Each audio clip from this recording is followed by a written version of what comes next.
दोस्तों, क्या कभी आपने सुना है कि एक जज कोर्ट में फैसला सुनाते वक्त रो पड़ा हो? और क्या कभी आपने सोचा है कि एक माँ बाप अपने जवान बेटे के लिए मौत क्यों मांगेंगे? आज नीलूज ब्लॉग टॉक शो में हम बात करेंगे हरीश राणा की, जिनकी कहानी सुनकर आज पूरा देश भावुक है। हरीश राणा 20 साल का एक नौजवान बीटेक छात्र जो 13 साल पहले एक हादसे का शिकार हुआ था और पत्थर बन गया। ना आवाज न पहचान, बस एक पाइप के सहारे चलती सांसें। उसके पूरे माता पिता ने 13 साल तक उसकी सेवा की, लेकिन आज जब उनका शरीर थक गया तो उन्होंने सुप्रीम कोर्ट से कहा, हमारे बाद इसका क्या होगा, इसे मुक्ति दे दो। जज की संवेदना। जब जस्टिस पारदीवाल ने फैसला सुनाया तो उनकी आंखों में आंसू थे। उन्होंने कहा, यह फैसला कानून का नहीं, करुणा का है। उन्होंने माता पिता को सलाम किया जिन्होंने हार नहीं मानी, बल्कि अपने बेटे को गरिमा के साथ विदा करने का साहस दिखाया। दोस्तों, ये कहानी हमें सिखाती है कि प्यार का मतलब सिर्फ पकड़ कर रखना नहीं होता, कभी कभी जाने देना ही सबसे बड़ा प्यार होता है। जीवन में हम छोटी छोटी बातों पर परेशान होते हैं, पर इन माता पिता का धैर्य देखिए।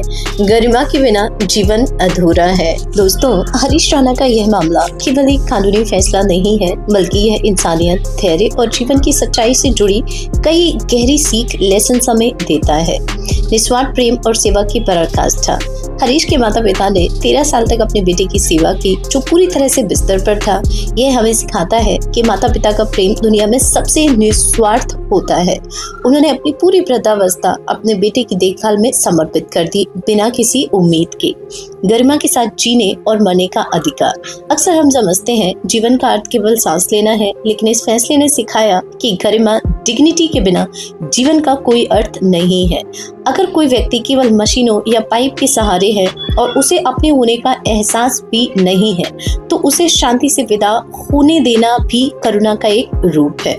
कठिन समय में सही निर्णय लेना। माता पिता के लिए अपने बच्चे के लिए इच्छा मृत्यु मांगना दुनिया का सबसे कठिन निर्णय रहा होगा, लेकिन उन्होंने अपनी भावनाओं से ऊपर उठकर अपने बेटे के हित, वेलबीइंग को रखा। और ये हमें सिखाता है कि कभी कभी प्यार का मतलब पकड़े रखना नहीं, बल्कि जाने देना, लेटिंग गो होता है। ये मामला हमें सिखाता है कि जीवन अनिश्चित है, एक पल में सब कुछ बदल सकता है। इसलिए वर्तमान का सम्मान करें और अपने अपनों के साथ बिताए हर पल की कद्र करें। हरीश के माता पिता का साहस हमें विपरीत परिस्थितियों में हार ना मानने और अंत तक सही रास्ता खोजने की प्रेरणा देता है। दोस्तों, आप इस फैसले के बारे में क्या सोचते हैं? क्या माँ बाप का यह फैसला सही था? कमेंट में जरूर बताएं। फिर मिलेंगे एक नई वीडियो में नई सोच के साथ।